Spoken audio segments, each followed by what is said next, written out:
Halo Sobat Blangkoners, berjumpa kembali bersama saya Engel Bertus Kuku Widiatmoko di Dosen Blangkon Channel. Terima kasih telah mendukung Dosen Blangkon dengan like, comment, subscribe, dan share. Sobat Blangkoners, di tengah-tengah kita ada tamu yang luar biasa, muda, energik, dan pemikiran membuka usaha sungguh luar biasa. Saya menyapanya Mas Aldi. Halo Mas Aldi. Halo Pak. Sehat? Sehat. Oke, silakan disapa teman-teman Sobat Blangkoners. Terima kasih Sobat Blangkoners yang sudah menyaksikan channel Dosen Blangkon ini. Untuk episode kali ini saya yang ternyata hadir di sini ya Pak. Iya, Mas Aldi namanya. Iya. Oke, Sobat Blangkoners, Mas Aldi ini saya sebutkan tadi masih muda, pendidikannya sempat ke luar negeri dan menekuni kewirausahaan. Sekarang mengelola beberapa usaha, salah satunya yaitu Eleven Clan. Silahkan Mas Aldi menceritakan bagaimana perjalanan sampai punya beberapa usaha, sempat studi ke luar negeri. Monggo. Itu semua berawal ketika saya memutuskan untuk kuliah di Australia waktu itu, untuk kuliah diploma dan S1. Diploma dan S1. Diploma dan S1. Okay. Terus kemudian saya sempat kuliah di sana selama kurang lebih 3 tahun, kemudian kembali ke Indonesia, terus membuka beberapa usaha di Kota Malang. Usahanya apa saja Mas? Boleh disampaikan sekaligus promosi sekalian. Promosi sekalian. Yang dulu pertama saya buka di Malang tuh namanya Flavak Industry. Flavak Industry itu usaha yang berjalan di bidang interior design, furniture, dan renovasi. Kemudian saya membuka Inlander Burger. Inlander Burger itu sebuah outlet burger artisan yang berletak di Jalan Candi Trawulan nomor 66. Terus kemudian saya membuka yang namanya Nagantaka. Nagantaka itu social media agency dan IO.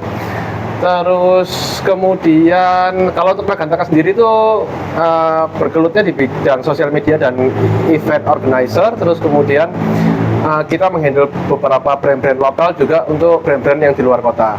Kemudian saya membuka lagi yang namanya Twin Cafe. Twin Cafe itu Twin Cafe itu berletak di Jalan Selorejo nomor 37B. Terus Twin Cafe itu bergeraknya itu kafe dengan suasana alam-alam hijau-hijau, dan juga kita sempat juga jual tanaman di situ. Itu cocok banget buat nongkrong sama keluarga, family time, terus untuk anak-anak muda untuk nugas di sana, terus mahasiswa nongkrong juga ngobrol di sana sampai malam juga, itu sangat kita support banget untuk di Twin Cafe.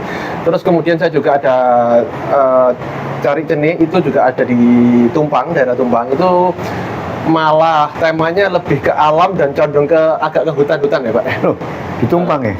Karena tanamannya sampai rimbun sekali Pak di daerah Tumpang.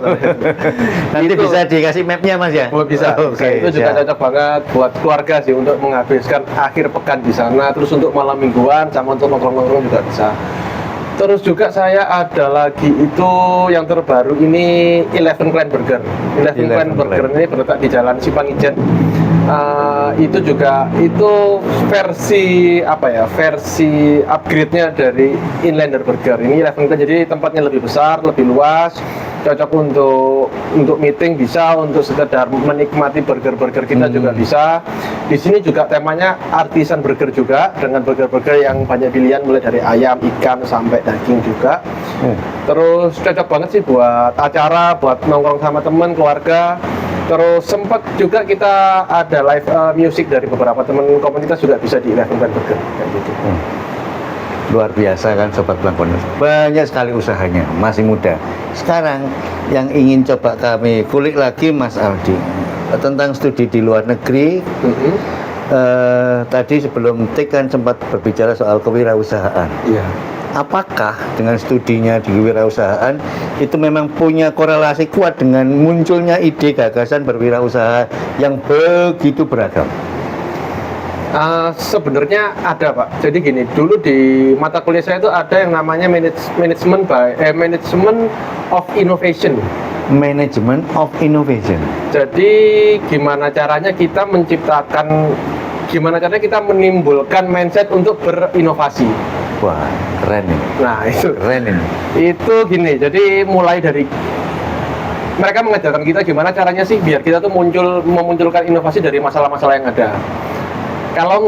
Kalau kita ternyata dikelilingi dengan tidak ada masalah, gimana cara menimbulkan inovasi atas dasar masalah yang nggak ada? Bukan berarti menciptakan masalah ya? Bukan. Berarti menciptakan masalah, tapi menciptakan peluang. Menciptakan peluang bahasanya ya. Kayak gitu ya, kayak ya seperti itu sih kalau untuk management of innovation itu akhirnya membuat kita terbiasa untuk menciptakan inovasi entah dari hal-hal yang mungkin ada masalahnya atau tidak ada masalahnya. Oke. Terus juga nanti juga pasti kalau saya waktu sampai Malang, sebelum sampai Malang juga dipengaruhi dengan ya mungkin dari teman-teman ada masalah apa atau mungkin ada peluang apa lah, itu kan kita pertimbangkan mulai dari basic keilmuan sampai dari basic pengalaman kan jadi faktor ya akhirnya. Mau diambil apa enggak nih atau mau dilanjutkan apa enggak. Sobat Blankowner, tadi sebelum tik juga Mas Aldi sempat bercerita bahwa Mas Aldi di Aussie tidak hanya kuliah atau studi, tetapi lebih ke pengisi waktu dengan bekerja. Iya, betul. Bahkan satu momen sampai 4 atau 5 pekerjaan. Betul. Ini bagaimana ceritanya Mas Aldi? Ya pasti awalnya kepepet keuangan ya Pak. Pastinya gitu ya. Pastinya jelasnya kepepet finansial sih pasti. Kan kalau orang kepepet semua dijalanin ya Pak ya.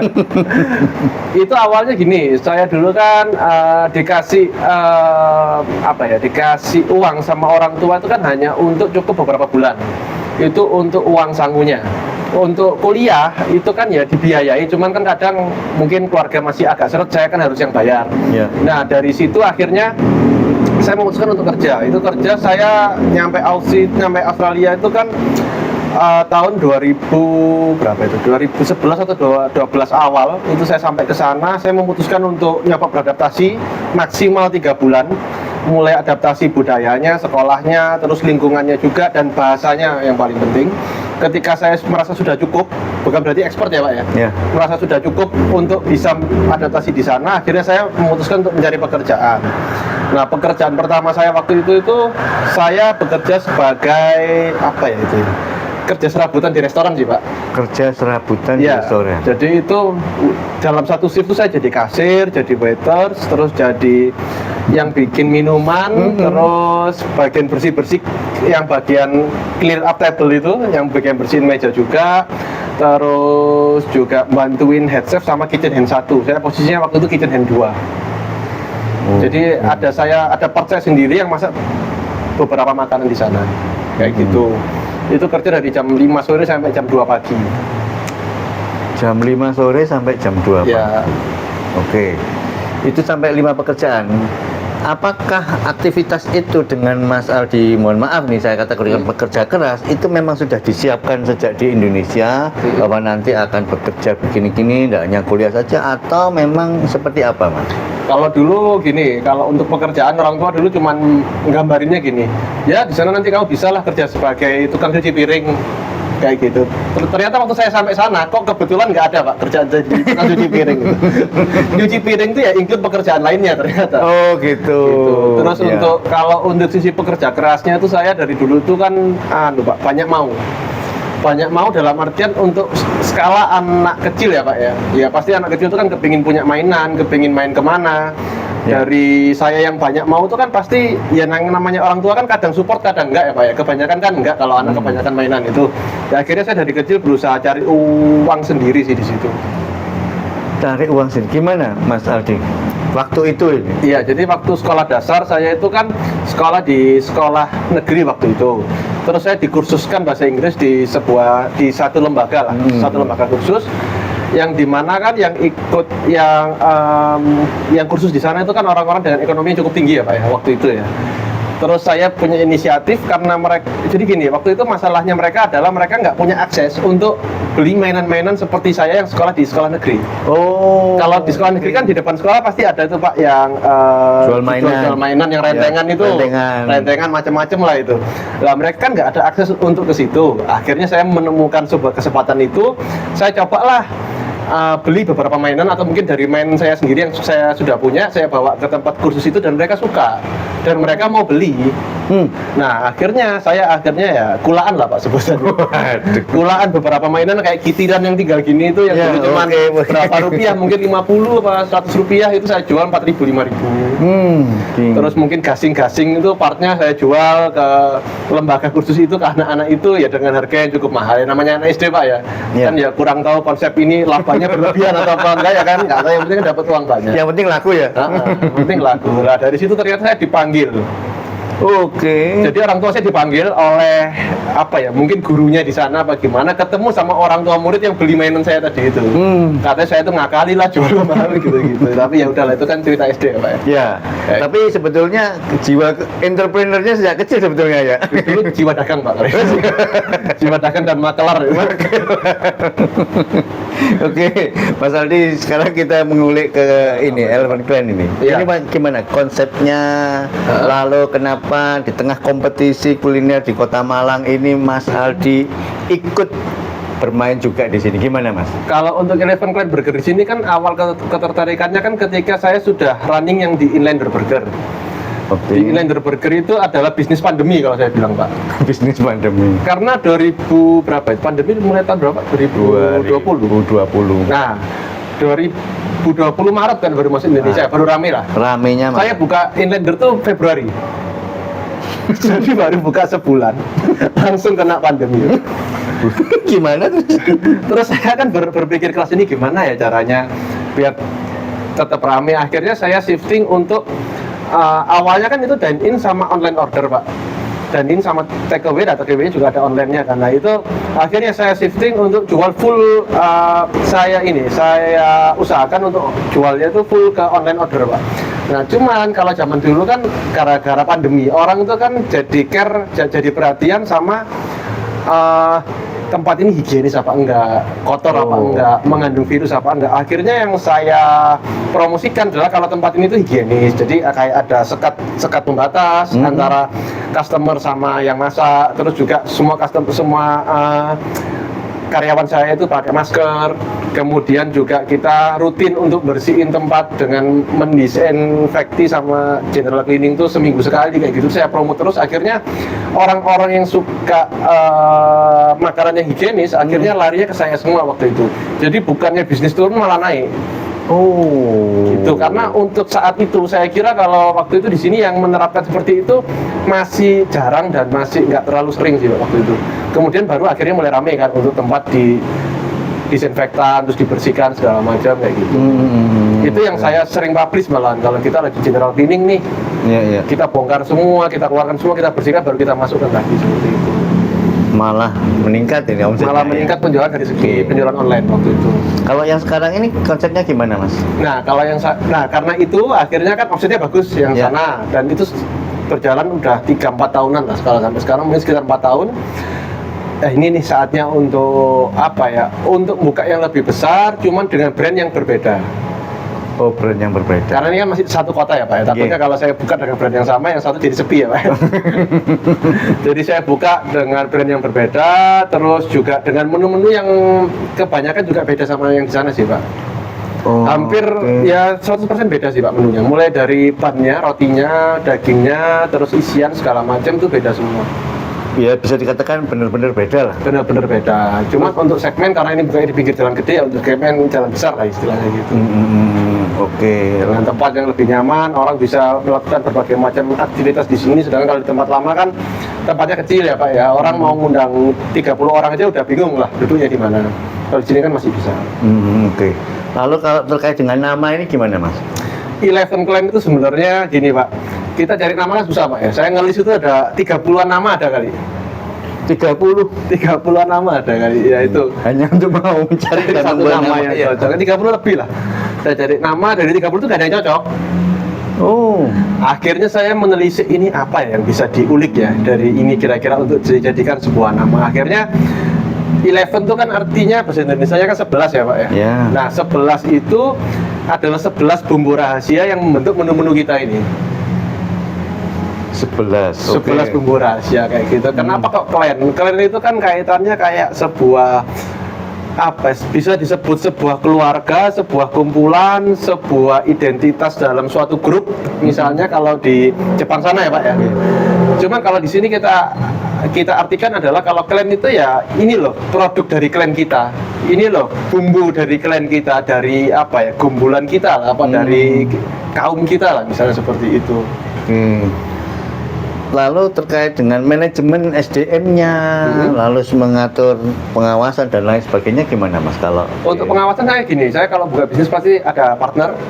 Pasti ada partner, juga ada yang bagian pengawas operasional, biasanya itu manajer. Jadi kalau untuk gini Pak, kalau untuk struktur saya yang ragai semua, terus untuk sistem saya juga yang buat semua. Cuman untuk lapangan ya pasti saya ada orang-orang untuk pengawasan, terutama untuk operasional sih Pak. Kayak gitu, biar bisa masih ditinggal-tinggal ke yang lain-lain ya Pak. Kalau suruh fokus satu itu saya kalau buka usaha jebret, saya fokus 36 bulan, sisanya saya mungkin agak keliling ya Pak ya, mantau yang lain juga, monitoring. Oke. Gitu. Ini untuk ke depan akan ada sesuatu yang baru lagi? Mungkin ada Pak. Mungkin tahun ini ada kayaknya. Tahun ini ada ya? Beda lagi tapi. Lalu gini Mas, saya mendengar ceritanya kan banyak usaha A, B, C, D, E. Ini gimana Mas proses apa yang namanya usaha tumbuh kembang produk baru ini bagaimana Mas Aldi punya ide lalu mengeksekusi sendiri atau ngobrol dengan teman lalu seperti apa? Semuanya Pak. Jadi mulai saya ada ide sendiri juga ada, terus yang awalnya ngobrol-ngobrol sama temen iseng-iseng, awalnya candaan, akhirnya direalisasikan itu juga banyak. Cuman kan ya balik lagi gitu, itu kan tergantung kita menilai nih, ini calon partner kita kan kalau teman ya Pak ya. Itu orangnya bagaimana, apakah bisa dipercaya, kita cek plus minusnya gimana, terus ya kita juga coba lah kita pancing-pancing ke obrolan yang serius orangnya seperti apa. Terus kalau dari konsep ya balik lagi kita dasarnya ya harus riset dulu ya Pak ya. Sebagus-bagusnya ide itu kalau nggak sesuai lapangan takutnya kan bleset ya Pak ya. Kan pasti kalau di tongkrongan itu kan gini Pak, vibes-nya itu kan wah masuk nih idenya, oke nih. Begitu direalisasikan karena nggak ada landasan mungkin ilmunya atau risetnya, akhirnya kan bisa-bisa 3 bulan, 4 bulan tutup, belum nyampe setahun tutup, atau mungkin baru buka udah crash sama temennya terus tutup. Kan banyak untuk kalau sekarang Pak. Nyambung Mas, kalau ngomong usaha kafe itu kan kayak campuran ya. Tapi bertahan beberapa saat saja. Menurut potretnya dari Mas Aldi apa kira-kira? Yang apa itu yang bikin lama? Iya, ada yang bisa bertahan lama, ada yang hanya rame beberapa saat setelah itu gulung tikar begitu. Kalau saya sih ini sih Pak, kalau sebelum kita mau bikin kafe konsepnya seperti apa harus tahu segmen yang mau ditembak siapa. Misalnya saya buka kafe daerah Suhat, saya harus tahu di Suhat itu ada berapa kafe yang kira-kira akan jadi calon kompetitor saya nanti. Terus nanti ke kafe-kafe itu segmennya siapa. Terus nanti di sekitaran kafe atau tempat yang mau saya buka kafe ini itu apakah banyak kantor, apakah banyak mahasiswa, apakah banyak pemukiman warga. Ketika ngomong pemukiman warga itu pemukiman warga yang kelas berapa, yang kelas apa, misalnya entah itu perumahan yang mahal misalnya atau perkampungan atau apa, itu juga mau dipikirkan. Terus kalau mahasiswa juga kampusnya kampus apa, apakah kampus negeri, swasta, terus swasta juga yang seperti apa, negeri yang seperti apa. Terus akhirnya ujung-ujungnya balik ke individunya dari segmen-segmen itu, mereka pengeluaran setiap hari kira-kira berapa, terus ujung-ujungnya per bulan berapa, mereka mau spend uang berapa untuk nongkrong di kafe. Itu kan akhirnya ngaruh ke pricing strateginya kita nanti untuk bikin menu ya Pak ya. Terus juga ngaruh ke produk-produk apa yang mereka suka, terus ya itu yang kita jual otomatis. Banyak lah Pak kalau itu penjelasannya. Sobat Blangkoner, ini kalau kuliah itu 4 semester ini. Tapi diperas khusus Sobat Blangkoner.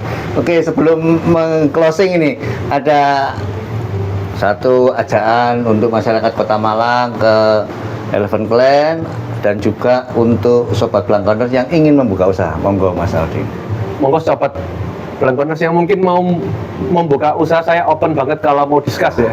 Kalau mau diskusi sama saya, mau ngobrol-ngobrol santai sambil ngopi juga boleh banget. Kita bisa ngobrol-ngobrol untuk mau buka usaha di Malang, mau di kota lain juga bisa. Atau yang mau invest juga bisa. Nah, mau invest boleh banget, open banget kan. Open banget. Tapi untuk yang Elephant Clan ini monggo mampir aja ke ke sini untuk menikmati menu-menu yang kan ini kebetulan kita burgernya burger Aussie ya Pak ya. Burger Aussie. Iya, jadi taste-nya taste sana cuman diadaptasikan dengan taste orang Malang lah. Nah, ibaratnya. ini artinya siapapun yang pernah punya memori. Cari burgernya nggak usah ke sana, ke sini Masa saja. kesana. Saya jamin lebih enak yang sini daripada yang sana. Oke. Ada lagi yang mau disampaikan, Mas Aldi? Ini satu aja sih mungkin kalau untuk kalian yang sekarang jadi pejuang-pejuang cuan ya mungkin ya. Pejuang cuan. Pejuang cuan lagi merintis usaha, selalu ingat kalau usaha itu selalu siap rugi bukan siap untung. Kalau untung kita selalu siap, kalau rugi kan pasti nggak siap. Makanya betul-betul disiapkan. Oke, Sobat Blangkoners, itu tadi perbincangan singkat yang mestinya panjang ini kalau untuk kuliah ya. Itu semoga menambah wawasan dan menjadi inspirasi untuk Sobat Blangkoners. Tetap dukung, like, comment, subscribe, dan share. Tetap semangat, Sobat Blangkoners. Terima kasih Mas Aldi. Terima kasih sama-sama.